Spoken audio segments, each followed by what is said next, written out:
Assalamualaikum warahmatullahi wabarakatuh. Apa kabar kalian? Semoga kalian baik-baik saja dan tetap diberikan kesehatan oleh Allah Subhanahu wa Ta'ala.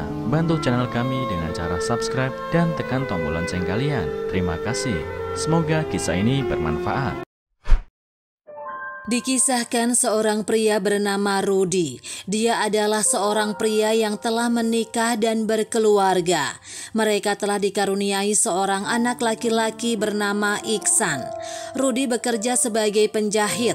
Sialnya, ketika dia tengah bahagia bersama keluarga kecilnya, tiba-tiba musibah menimpanya. Istrinya meninggal dunia karena terkena kanker dan dia telah menghabiskan seluruh hartanya untuk biaya pengobatan sang istri. Bahkan Rudi harus menjual rumahnya dan menggadaikan mesin jahitnya.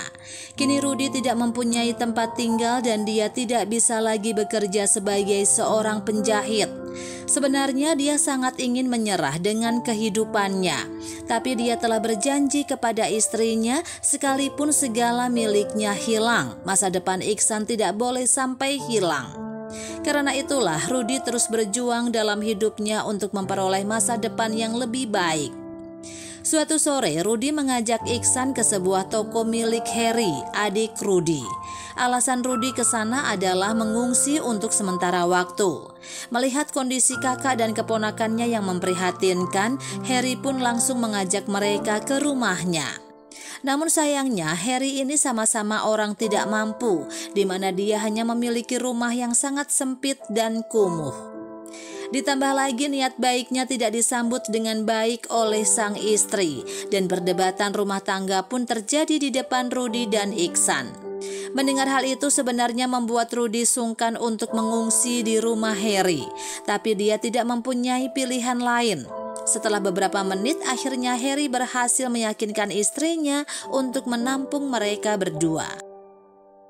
Setelah Rudi selesai membawa barangnya seadanya, Harry pun bertanya, "Untuk kedepannya bagaimana? Apa yang harus kau kerjakan untuk memenuhi hidup?" Lalu Rudi pun menjawab dengan yakin, "Aku ikut kerja denganmu dulu deh, menjadi calo tiket atau sebagainya." Harry agak tidak enak mengajak kakaknya itu menjadi calo tiket, karena bagaimanapun itu adalah pekerjaan yang ilegal. Namun dia juga belum menemukan solusi lain, jadi dengan berat hati dia setuju dengan pilihan tersebut. Saat mau tidur Rudi terus kepikiran karena keesokan harinya dia akan bekerja sebagai calo. Menurutnya pekerjaan itu salah, tapi dia harus mencukupi biaya hidup anaknya. Keesokan harinya seperti biasanya Rudi mengantarkan Iksan pergi ke sekolah. Ketika di sekolah ada seorang guru yang memanggilnya untuk menagih pembayaran SPP Iksan yang masih menunggak selama berbulan-bulan. Sang guru pun mengancam kalau ia tidak segera membayar, maka dengan terpaksa Iksan harus berhenti sekolah. Rudi yang sangat bingung karena dia belum mempunyai uang untuk membayarnya.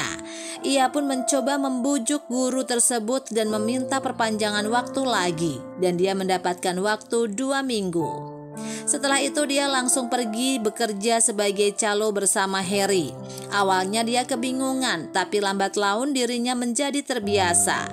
Hingga suatu hari Harry memintanya untuk bekerja secara mandiri tanpa ditemani olehnya. Sialnya, Rudi yang tidak terbiasa bekerja sendiri ketahuan oleh petugas keamanan. Dia pun bergegas lari untuk melarikan diri. Karena jika dia sampai ditangkap, dia akan dimasukkan ke dalam penjara. Untungnya di sebuah ruko dia bertemu dengan seorang ibu-ibu yang baik hati. Mengetahui apa yang sedang terjadi, ibu itu segera memberikan topi kepada Rudi sebagai upaya penyamaran agar petugas keamanan tidak mengenalinya. Dan akhirnya Rudi pun lolos dari para petugas. Setelah itu Rudi dan Harry pun pulang ke rumahnya. Sesampainya di rumah tiba-tiba Rudi melihat kalau Iksan sedang berkelahi dengan anaknya Harry, Tommy. Karena perkelahian itu Tommy pun terluka. Istri Harry yang mengetahui anaknya terluka jelas saja menjadikan hal itu alasan untuk menyalahkan keputusan suaminya karena telah menampung Rudi dan Iksan. Rudi pun semakin tidak enak menumpang di rumah tersebut. Tetapi lagi-lagi dia tidak mempunyai pilihan lain. Keesokan harinya karena terpaksa akhirnya Rudy mengatakan pada Harry kalau dia tidak akan menginap di rumahnya lagi. Harry yang mengetahui kalau Rudy tidak mempunyai tempat tinggal lalu bertanya, "Memangnya kamu mau tinggal di mana, Pan?" Rudy pun menjawab dengan senyum palsunya kalau dia sudah menyewa sebuah kamar kos dan dia akan tinggal di sana untuk sementara waktu. Setelah itu Rudy menjemput Iksan pulang sekolah dan lagi-lagi dia mendapat ancaman dari guru yang waktu itu. Guru itu mengatakan kalau mulai besok Iksan sudah tidak boleh bersekolah di tempat itu lagi. Hal ini karena memang waktu yang diberikan sudah habis. Rudy pun kebingungan dan dia sangat sedih karena dia tidak bisa menepati janjinya kepada istrinya. Tapi karena dia tidak ingin anaknya ikut sedih, dia menutupi kesedihannya dan tersenyum lebar di depan anaknya. Rudy terpaksa berbohong pada Iksan dengan mengatakan bahwa mulai besok sekolahnya libur panjang. Iksan yang masih kelas 3 SD pun percaya dan kegirangan karena sekolahnya libur. Malamnya Rudy yang sebelumnya berbohong pada Harry ternyata memang tidak memiliki tempat tujuan lagi. Dia belum mendapatkan kamar kos karena dia tidak mempunyai uang. Akhirnya dia memutuskan untuk bermalam di gerbong kereta tua di salah satu stasiun. Di malam itu sebenarnya Rudy sangat tidak tega melihat Iksan harus tidur di gerbong kereta api. Hatinya teriris menghadapi penderitaan yang tiada habisnya ini. Namun demi terlihat kuat di depan anaknya, dia berusaha untuk tetap tersenyum lebar. Paginya, setelah membelikan sepotong roti dan sebotol air, Rudy meminta Iksan untuk tetap di dalam gerbong selama dia bekerja. Rudy yang bingung harus menjelaskan apa pekerjaannya pada Iksan memilih berbohong dengan mengatakan bahwa pekerjaannya adalah pekerjaan seorang petualang. Setelah Iksan percaya, Rudy pun langsung berangkat kerja. Di pinggir stasiun dia menawarkan tiketnya kepada orang-orang. Tak lama ada seorang wanita yang membeli tiketnya. Tapi tidak diduga ternyata wanita itu adalah seorang intel yang sedang menyamar untuk menangkap calo-calo yang merajalela. Rudy pun langsung ditangkap untuk dibawa ke kantor polisi. Selama perjalanan dia terus memohon agar tidak dibawa terlebih dahulu karena dia meninggalkan anaknya. Tapi sayangnya polisi tidak menghiraukan permintaannya dan tetap membawanya ke kantor polisi. Setibanya di kantor, Rudy langsung dimasukkan dalam sel karena perbuatannya menjadi calo. Ketika di penjara tentu saja dia terus merasa tidak tenang karena dia mengkhawatirkan Iksan. Untungnya nasib baik menghampiri Iksan saat dia sedang bermain di sisi stasiun tanpa diduga bertemu dengan teman lama mendiang ibunya yang mengenalnya. Wanita itu bernama Sari. Sari yang melihat Iksan sendirian di tempat umum memutuskan untuk menghampirinya. Dia pun bertanya alasan anak itu bisa berada di stasiun seorang diri. Setelah Iksan cerita panjang lebar, akhirnya Sari membawanya karena merasa kasihan. Dia membawa anak itu ke rumahnya untuk dirawat sementara waktu. 2 hari kemudian Rudy pun dibebaskan dari penjara. Dia langsung berlari ke stasiun untuk mencari anaknya. Tapi tentu saja dia tidak menemukannya. Rudy pun panik. Dia dengan kasar mengobrak-ngabrik tas dan barang-barang yang masih tergeletak di dalam gerbong tua.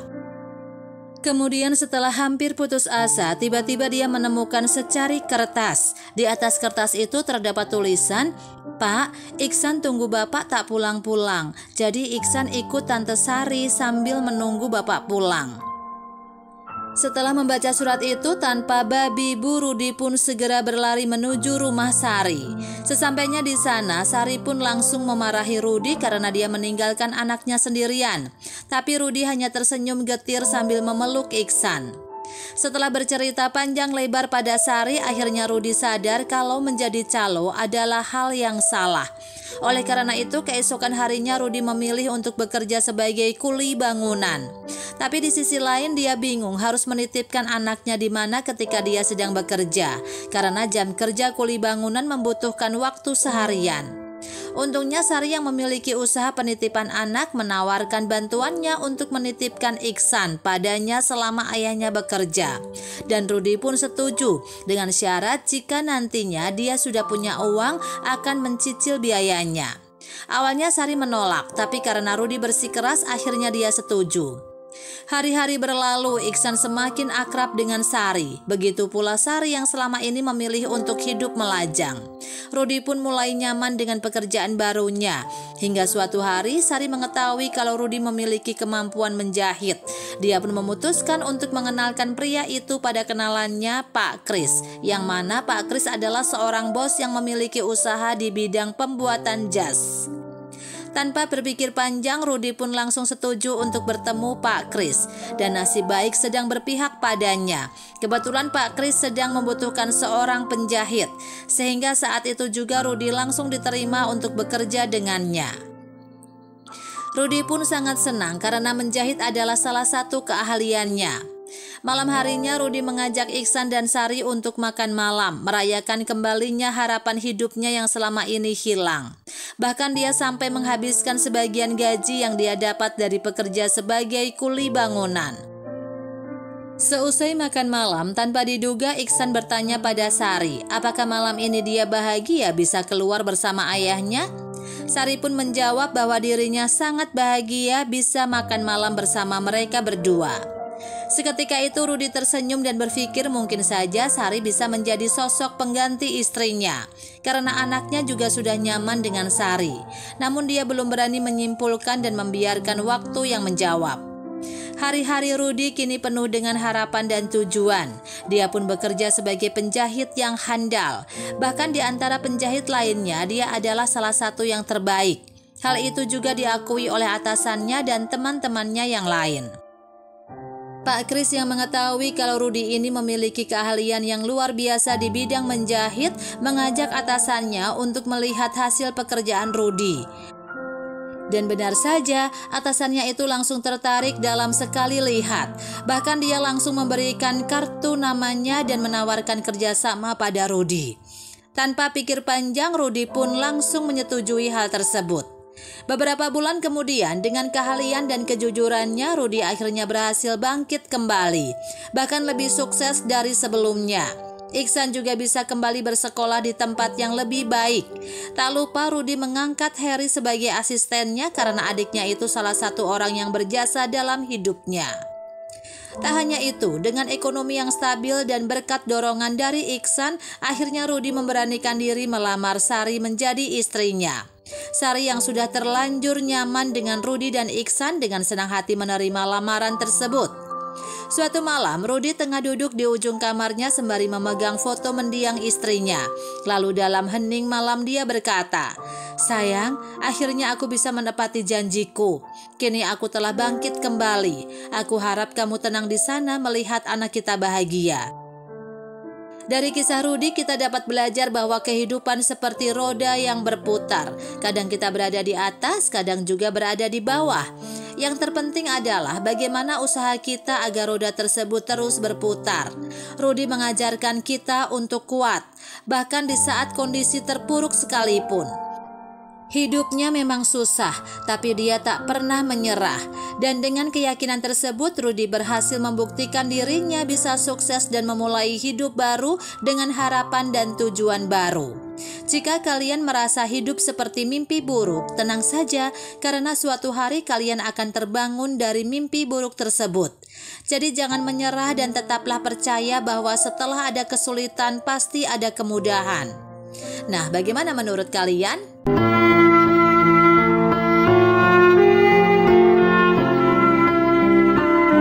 Assalamualaikum warahmatullahi wabarakatuh. Apa kabar kalian? Semoga kalian baik-baik saja dan tetap diberikan kesehatan oleh Allah Subhanahu wa taala. Bantu channel kami dengan cara subscribe dan tekan tombol lonceng kalian. Terima kasih. Semoga kisah ini bermanfaat.